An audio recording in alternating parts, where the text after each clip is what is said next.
A budget female van build. Budget. Why does it have to be budget? Why does it have to be budget? I'm not spending again. Well, do you want me to do it or not? Because I Yeah. can walk away and do something yeah. else. You put that in the 13mm hole and it says 12. Lefty loosey, righty tighty.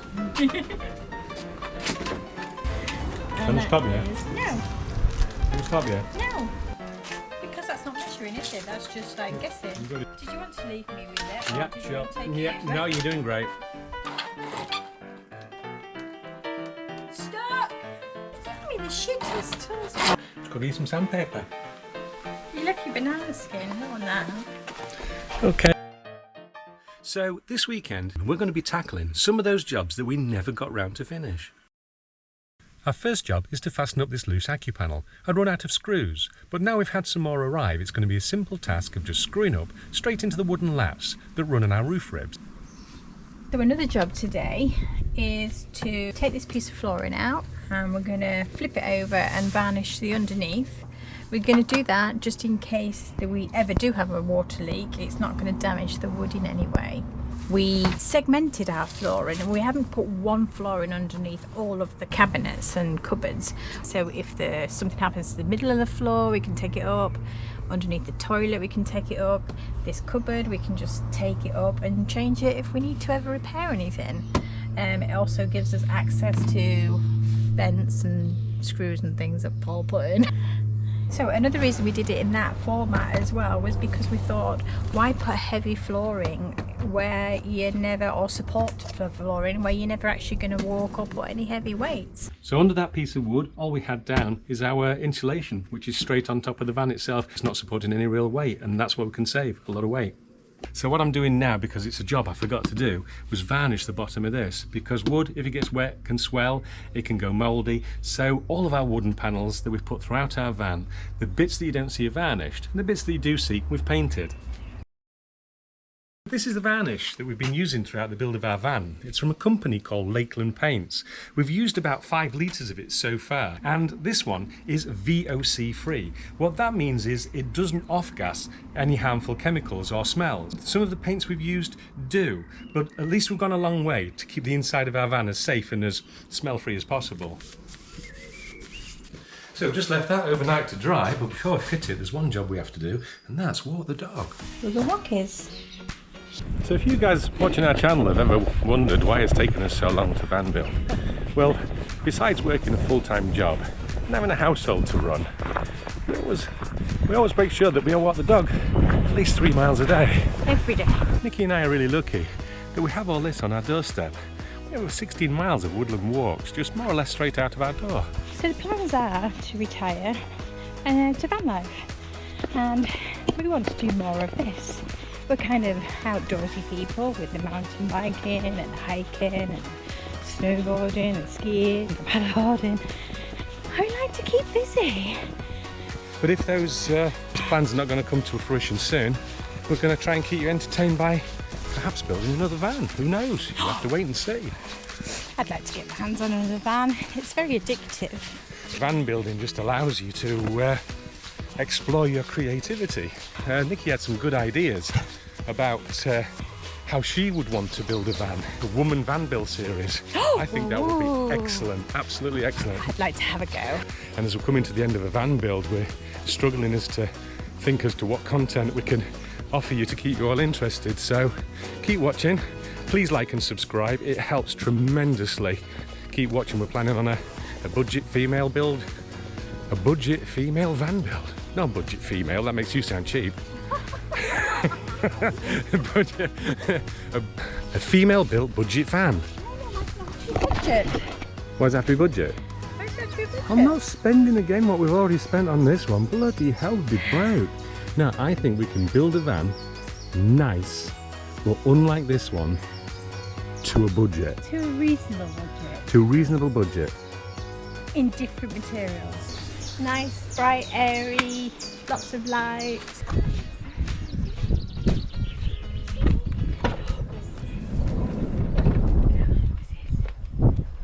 So now at midday, that's the dog happy. He's got his frozzy, so he's cooling down. So let's crack on with finishing some of these small jobs off, shall we? So now we've got that board varnished on the bottom, we can safely pop that back in, like so, to form a nice hard floor on the base of our cupboard that's underneath our sink. So if we just happen to get in leaks from the sink above, that board is going to be protected now so it won't warp and go wet and go mouldy. And we'll be able to take that up, take up the insulation and either mop up any spills that there may have been, or probably just allow it to just drain away. Because we don't put any type of insulation or padding or foam in the ridges of this fan, it allows good airflow, but it also would allow good water flow. So the water will be able to slosh around, if there is much, and probably just disappear out of a vent hole. Another job I'd been putting off for another day was to tidy up the conduit that carries all of our electrical systems from the battery side of the van to the opposite side. From KJN, the supplier of the extruded aluminium, you can get these little plastic conduit carriers. They come with a little hole in the middle and 2 slots either side for you to drop in a zip tie in order to tie up any conduit you may have. The hole in the middle was an M5, so being plastic, all I've done is drill it out to M6, and that's going to allow me to then just drop a bolt straight in like so. You can then get from them these little twist nut inserts. These twist in one direction, so as you are tightening, these twist into place and lock in on the aluminium channel. So I'm just going to demonstrate that by popping it onto there like so, and then you would drop it into a channel like so, and theoretically when you start tightening that should twist into place and lock. So I'm going to put several of these along the back wall of the garage and zip tie that conduit into place. Now this side panel to our fridge unit needs aligning and securing at the top. We'd fitted and installed our fridge and fridge unit before we'd done the bedside cabinets. So now we have to remove the fridge and secure the side panel to the overhead locker. So off comes the access panel to our offside electrics. Oh, I'm so glad we had this little nifty bit made. And out comes the fridge. So all I'm needed to do is just fasten that bit of board to the bedside cabinet. And we scribe the location where the overhead locker aligns with the side panel. Then out comes the wooden base, which gives us access to the panel's bottom fixings. Then out comes the panel. An offcut of profile of extruded aluminium allows us to align where we need to drill a hole, and back goes the panel. While the fridge is out, we also pop in the temperature sensor for our Truma heater, for another job done. While we've got the fridge out, just a reminder that behind the fridge there is no wall. All there is just the foil reflectix there holding back the sheep's wool insulation. So again, we've saved a lot of weight by not boarding areas that you don't see and not flooring areas that you don't walk on. Another job while the fridge is out is to install a switch to a computer fan I've mounted to supply air movement around the fridge. For if they overheat in hot weather, many are designed to trip out, which could result in a warm beer. The foil also helps to reflect any heat away if parked on his side. Now with all the jobs done, we can reinstall the fridge. Another little job that we've been putting off for a while now is finding a permanent home for the accessories to the awning. One's the obviously windy out handle, and that one's a bracing system for the middle. And they've just been rattling around the garage for about a year, and we need a permanent place for them. Do you know what? Paul likes to hoard things, and I usually moan, but this is a good idea. He's actually hoarded a bit of down pipe from the extension we had built, and now we're going to actually use it 6 million years later. And the idea was that we screw it to the underneath of the bed, like so. However, Paul's just got to move these 2 brackets, there and there, to the other side, which is not a big job, hopefully. And then we've got space to use this nice angle and keep it all tidy and neat out of the way. Paul is? Well, I'll give you it. Yeah, can you read what it says on the side of the socket? Yes, it says, you put that in the 13mm hole and it says 12. No, actually I picked the wrong one up. I'll let you off with that one. Okay. And what's the secret? Lefty loosey, righty tighty. That's the one.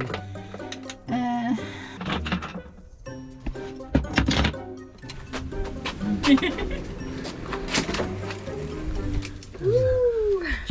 Go away and eat your crisps and leave me to it. Paul actually let me loose with a saw today. Nothing mechanical. He started me off small. I'm 3 feet away, just keeping my eye on her. So I'm going to measure the brace because that's the longest. Can I stop you? No. Can I stop you? No. 144. Can I stop you? Go on. Why don't you just go like that? Then we couldn't. Because that's not measuring, is it? That's just like guessing. You've got it to measure it, haven't you? But that's what a tape measure's for. But isn't that more It's accurate? for measuring.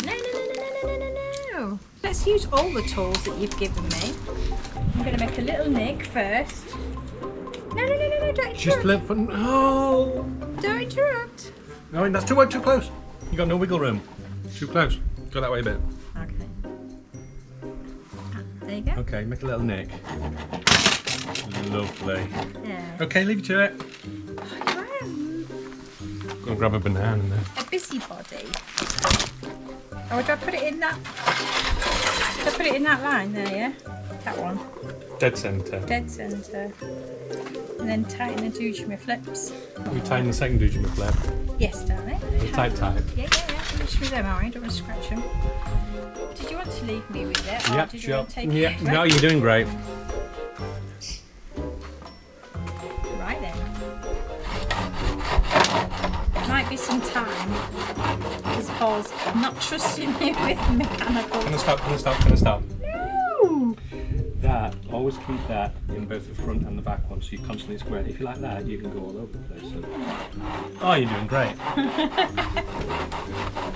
Well, you've loosened that now. Well, now that's better. Stuck! I need some... 3 hours later. I need some... No, you're doing good. Stuck! Well, you've given me the shittest tools. Oh, I know why. It's a right-handed saw, that one. Yay! Well done. Did it! Cool. That only took like minutes.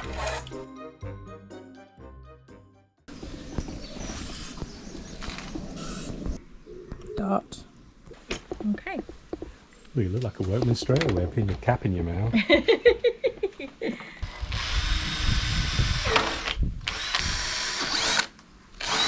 Yay! I used a tool. Ooh, done it? I know, so leave it loose because we need to now slide them across. Wicked. So that's it done. Screwed up. The bendy one. That one on the bottom. So we can poke it now.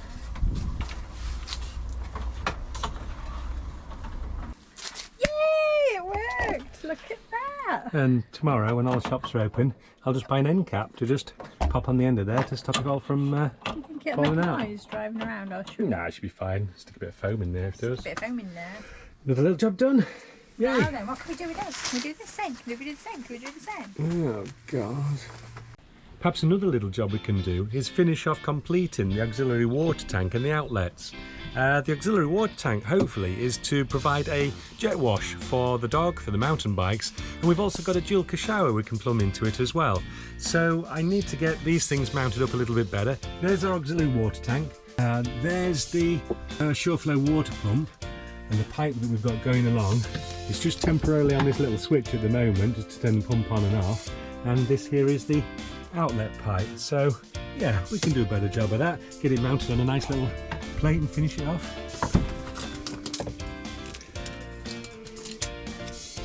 You always find something to do with your offcuts of extruded aluminium.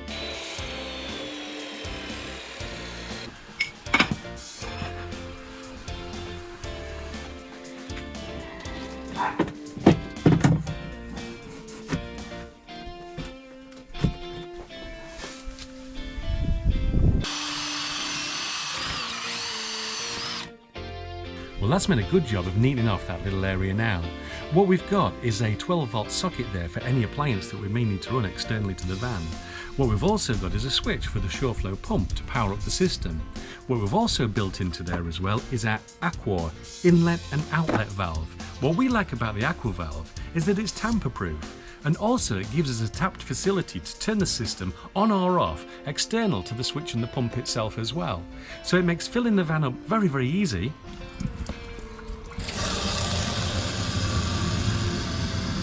Easy peasy. And a supply to our Julka shower, and also to a little jet wash system that allows us to clean the dog and clean our mountain bikes. Another job we've got to attempt this weekend is to replace this cutlery tray. Because the drawer is the size it is, we cannot find anything to buy that would fit. So therefore, I'm going to attempt to make one. Rather than make from scratch, we found a bamboo tray at the range, roughly about the right size, and with a couple of simple cuts, we had 3 completed sides of our new cutlery tray. Ta-da! Scribing a line, we cut the base to size, covered in dust, with a little extra to slot into the groove of the new side piece that was once an end. The spare piece of base was scribed to be cut into strips that would later become our cutlery divides. We could now bring the work inside and apply PVA to the joints for assembling. Clamp into place, and after wiping away any surplus PVA, leave overnight to harden. Yay! The next day we installed the cutlery divides with PVA. Definitely a 2-person job. And once all 3 divides were in place, we could again clamp and leave to harden. The new join was filled with wood filler and sanded to a smooth finish ready for painting. The sides were already coloured, but a fresh coat of paint would make good the new join and allow us to match the theme that runs throughout our van. The box was masked where we didn't want paint and taken outside to apply 2 coats of Rust-Oleum sage green.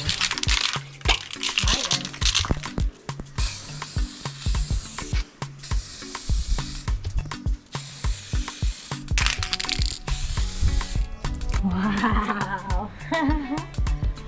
Look what I did! Once dry to touch, the masking was removed for another job well done.